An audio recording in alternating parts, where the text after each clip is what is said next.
My name is Amira Valle, and I have been working on social emotional education with young children for more than 10 years and mindfulness practices. But today we're going to talk about learning environments. So I hope that you like my presentation. And okay, just let me see how we go further. Okay, so this last year we have been facing an unprecedented thing in the whole humanity.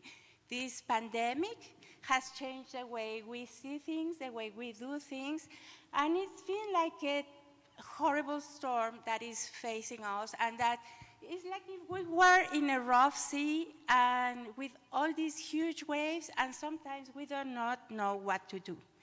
So John Kabat-Zinn, who brought mindfulness practices to the West, he tells us maybe, how can I go? Okay, you cannot stop the waves, but you can learn how to surf. So right now, during the pandemic, many times we felt like there was nothing we could do about that. But we could learn some practices and some techniques that would help us to surf what we're facing. And I lived in Miami for 10 years, and we had many hurricanes in Miami. I was there during Katrina, and it was a pretty scary thing to face those huge winds and that storm. But what we learned is that in hurricanes, there is this rough part of the hurricane, but then in the middle, in the center, there is the eye of the hurricane. And then the storm comes again.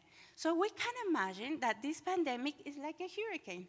And right now, we have the opportunity to be in the eye of the hurricane, where everything is more calm and where we can stop and think what we have been facing and imagine a new future where we will have the same challenges that we have been facing last year, because maybe this coronavirus will not be evacuated forever, but it will be there. But we have learned so many lessons from this past year.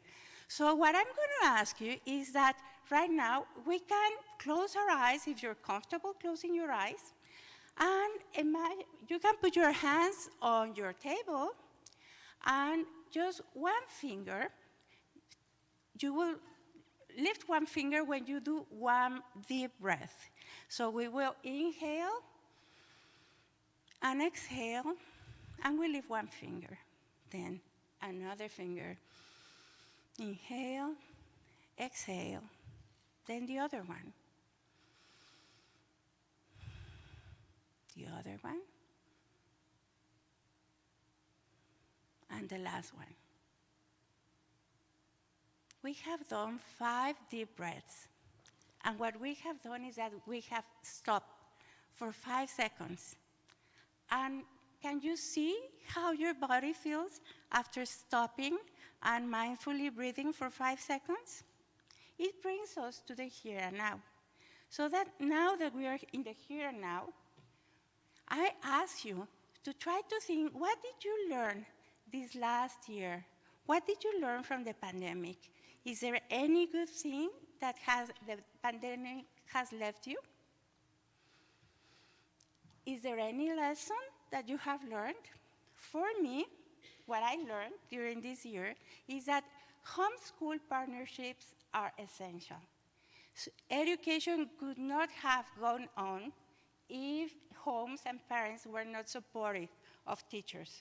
And communication with homes and with parents is essential. So the new school environment was the homes. Most of the children learned at their homes. Also, technology has proven to be key in the shift to remote learning. Thank God for technology. If it was not for Zoom and all the technology, children would not have been able to learn this last year. Also, humanity is about connection. What our children and our teens are craving for is connection, human connection with their friends, with their peers.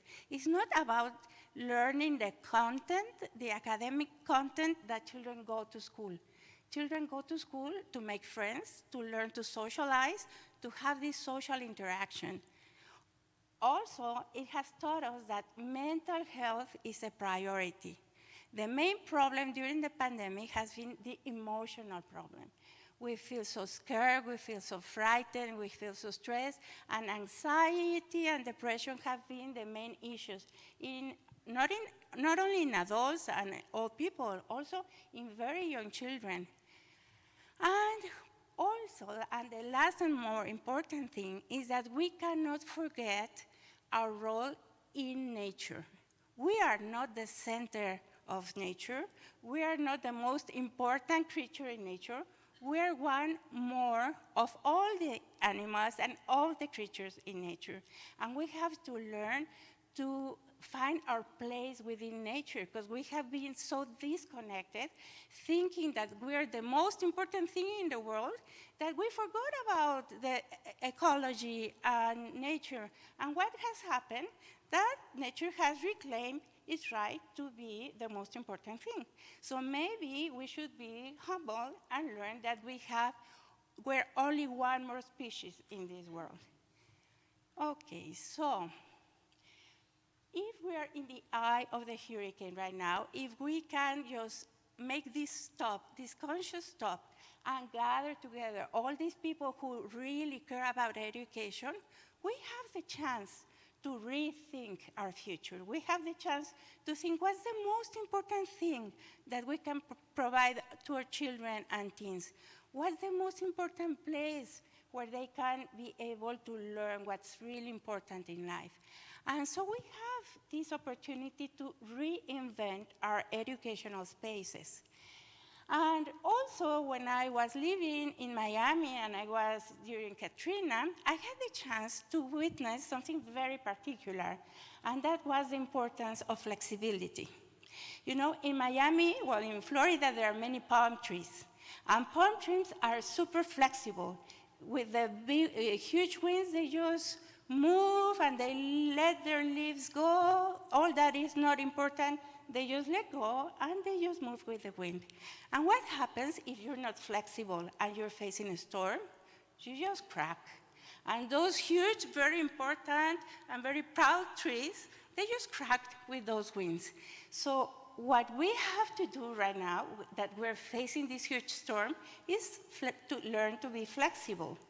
And this way, we will be able to survive the storm. So what we need is, in this time, to have flexible environments. We cannot change everything in 1 year, so we have to adapt what we already have to face the coronavirus. So we need to adapt our schedules, do some small changes in the classroom to be able to have social distancing, adapting the furniture, limiting the classroom capacity. Also, we can have the students in one location and the teachers can go from one location to the other.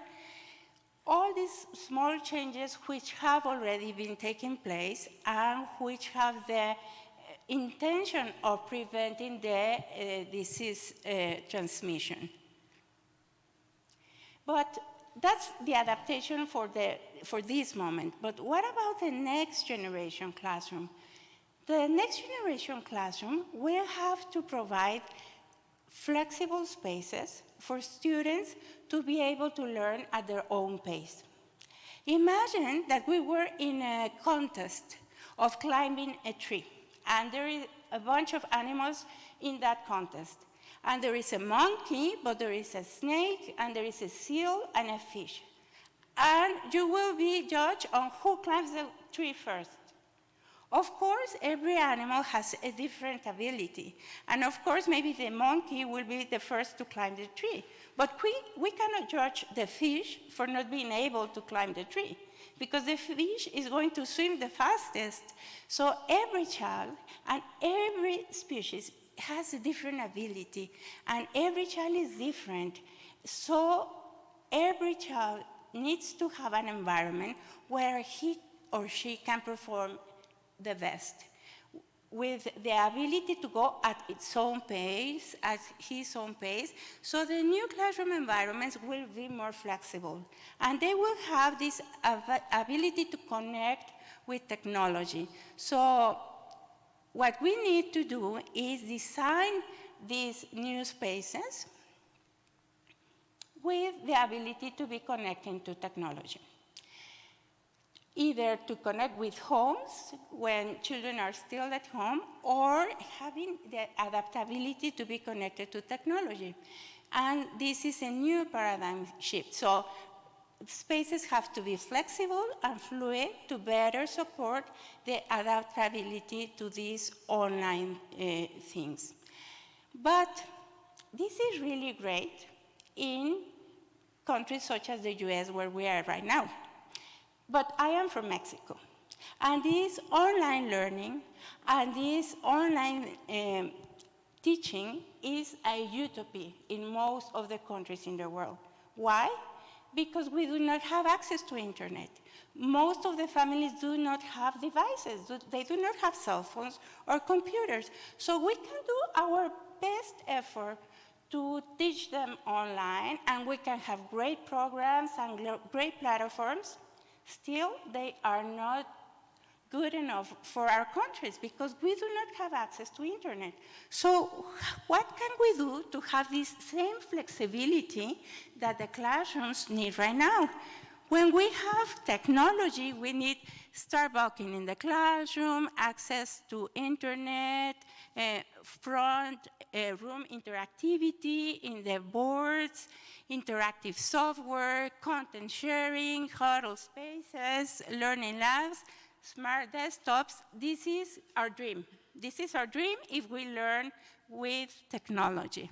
And we can also design the classrooms to be ergonomic, where we can, every student in the classroom is able to see the front board.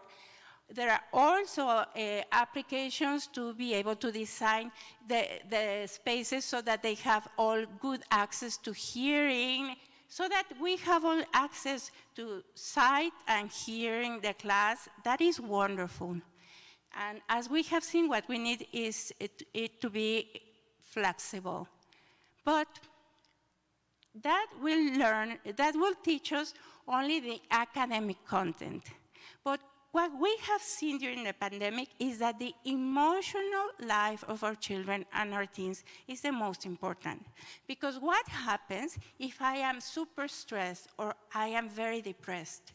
My brain will block the connection between the prefrontal lobe, that is the learning part of the brain, and the reasoning, and the emotions will connect to the autonomous system.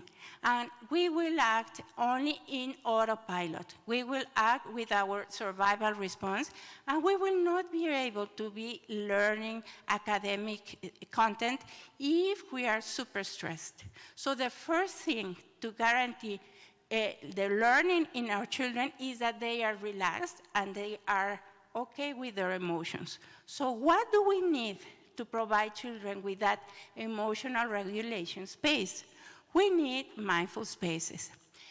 So we said that human connection is what our children are craving for. So we need the arrange in the classrooms to be providing interconnectivity, to be able to connect with each other. So the arranging of the chairs is really important. And it's important that they interact with each other while learning. Also, the lighting in the room is super important.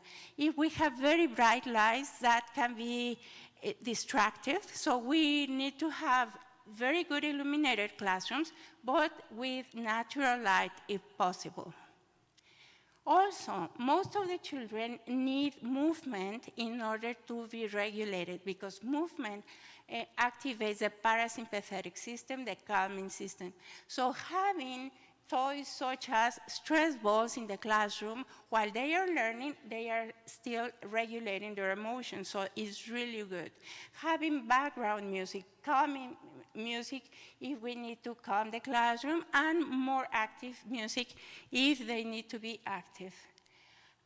nature is super important. The connection of children with nature has proven to make us all humans happy. We are part of nature, and we are only happy when we feel connected to nature. So if we can take the classes outside, that's wonderful. But if that's not possible, then bringing nature into the classroom in different ways so that children can have a direct connection to it, and that is what is called the contemplative learning. Contemplative learning is being connected to the object of attention and learn from this direct experience. So we can learn to see a flower or to see a leaf and observe it deeply and then maybe draw it or learn about it in a book. But first we connect with the object. So bringing nature into the classroom is really important. Also in the classrooms, there have to be self-regulation spaces.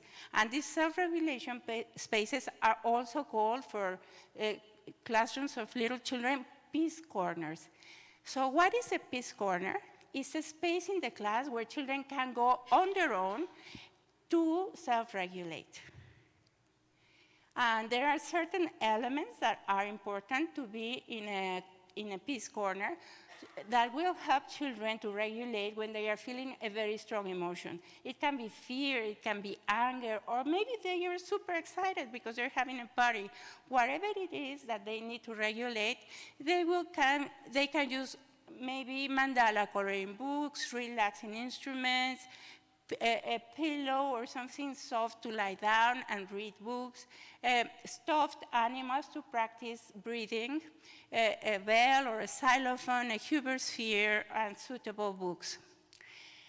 The Peace Corner is a dedicated and safe and nurturing space somewhere in the classroom or a school for students to use when they might be feeling overwhelmed and stressed, angry, or emotionally superstimulated. And when they are feeling alone, they can regulate.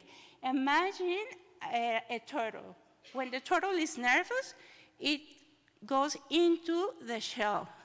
And when it's ready to interact with the world, it goes out of the shell. So this Peace Corner is like if we go into our shells and we can regulate. And so we have different elements.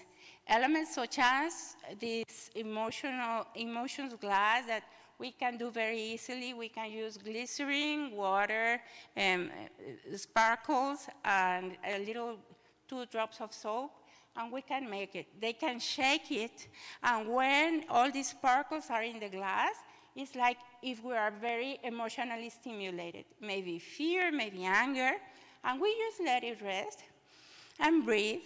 And when all these sparkles go to the bottom, we have this clear space where we can really decide and think with clarity. That's what we need to do to learn. If we are full of emotions, we just let rest and breathe, and then when we are calm, we will have this space of clarity. So that's a very good, useful tool to have. Also, images of children blowing, because when we breathe and we blow, we're activating this calming response, this parasympathetic system. So images of children blowing candles, blowing dandelions, spin wheels, bubbles, whatever it is that inspires them to deep breathe and then exhale. Also, these hover spheres, they are great to regulate breathing. Inhale and exhale rhythmically.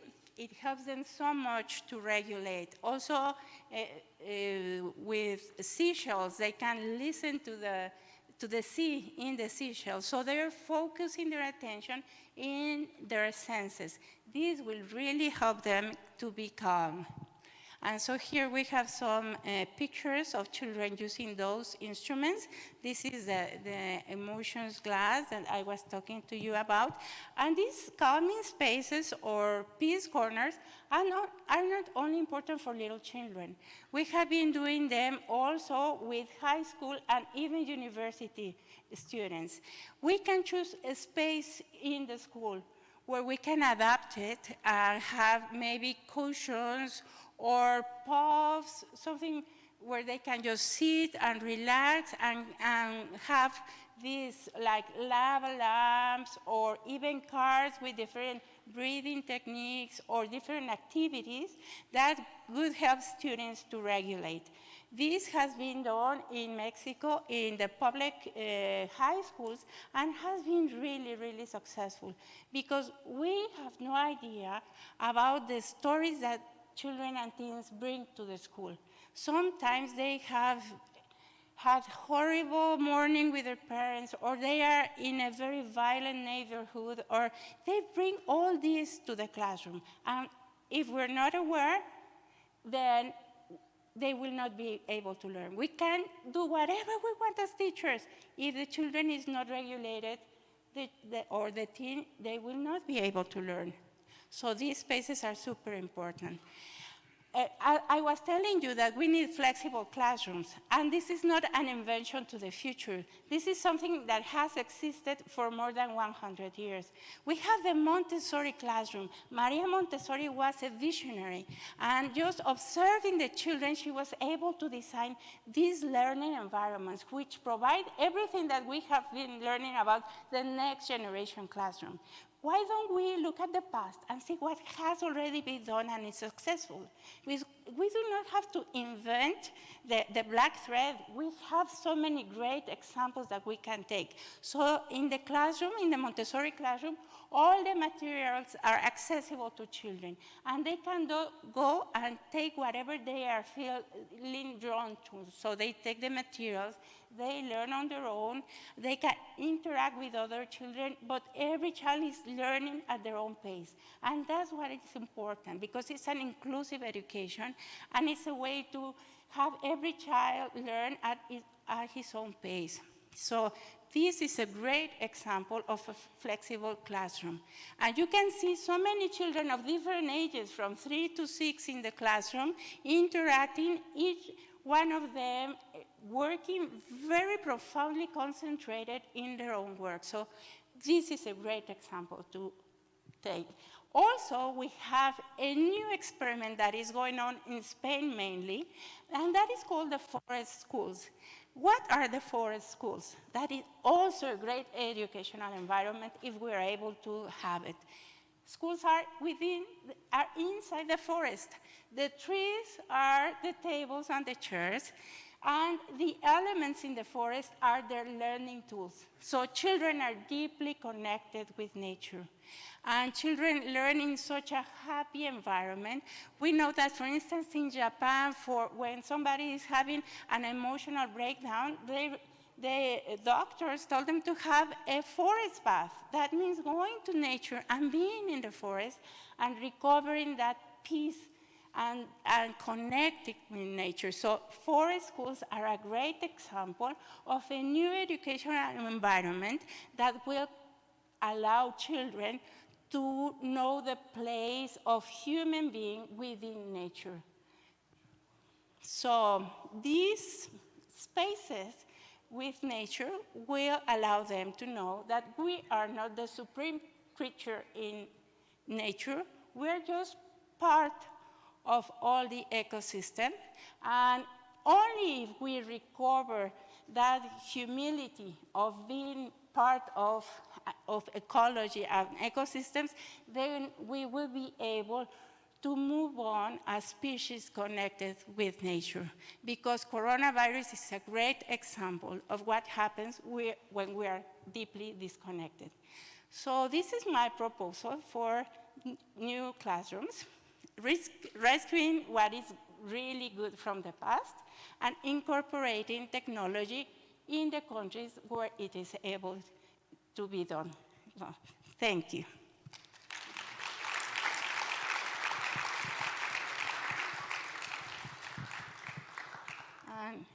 Is there any question? No? Okay. Oh, yes.